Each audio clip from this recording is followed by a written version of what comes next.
A major loss this week for National after former leader Simon Bridges announced his retirement from politics. It also means the end of the dynamic duo political panel as we know it. Joining me now are the men of the hour, Labour Minister David Parker and National MP Simon Bridges. Good morning to you both. Simon, I'm actually going to start with some sad news through this morning about Sir Whitta Gardner. Your thoughts on him and his impact on New Zealand? It's been great. It's incredibly sad. It's a fine man and a great leader.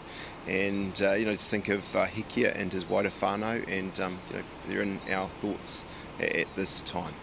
And David, yourself, have you had many dealings with him?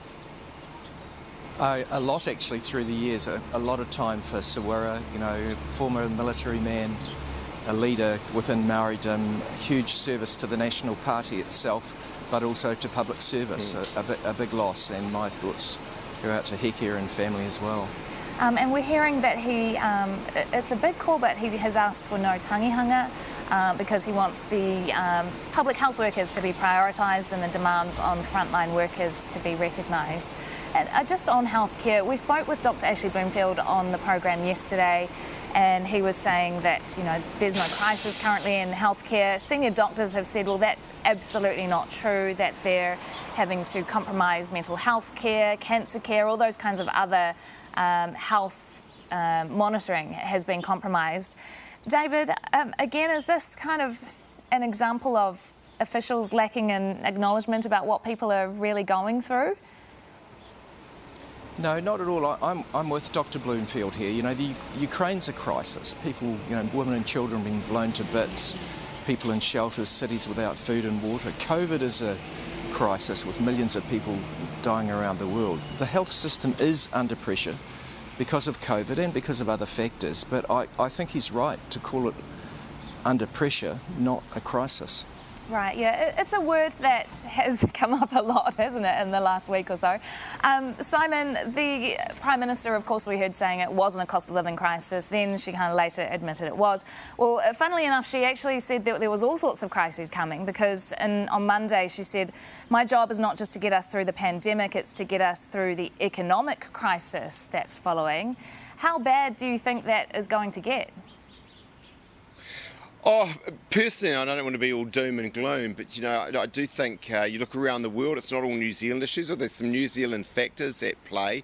The risk of recession is growing, and there's a lot of pressure on businesses. I mean, you just heard from some in the sports and events sector about what's going on. And you think it's good we're seeing from the government around Omicron and COVID, some opening up at the border and so on. I would just encourage that to keep going, actually, so we can get to more normality, because in a sense, one way of thinking about it is the economy, that is actually small through large businesses, need to see that. But David, there is some light at the tunnel coming for sports and events, isn't there?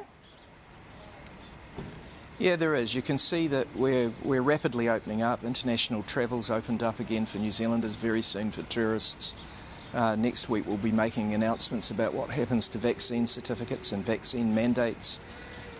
So as we pass through the Omicron peak, I've got some confidence that we're going to return to normality, probably faster than people expect. Right, so people will be back in those stadiums perhaps in the next week?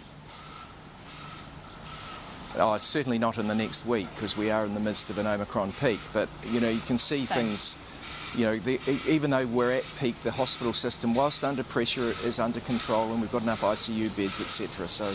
Right. It's hard. I would say, Melissa, on the health system, it's not just Omicron. We can't blame it all on that. This has been brewing for a while. Real issues and shortages around doctors and nurses. And, some of that's immigration settings, very restrictive. Hospitals actually need, DHBs need to get them in. And on top of that, we've got a restructure coming, which isn't going to magic Simon, up those doctors and nurses that we clearly need. You can't help yourself but to fight right till the bitter end, can you? David, are you going to miss this? Are you going to miss these sparring sessions with Simon? Well, I would say that the health system needs more money, not tax cuts, so that it doesn't get more money. I am going to miss Simon. He's going to leave a big fiscal hole in the National Party. He's a decent man. I've really enjoyed debating. He's the most experienced politician in the National Party, and he's going to be missed by them as well as by me. And Simon, is this the kind of thing that you're going to miss too? Will you miss?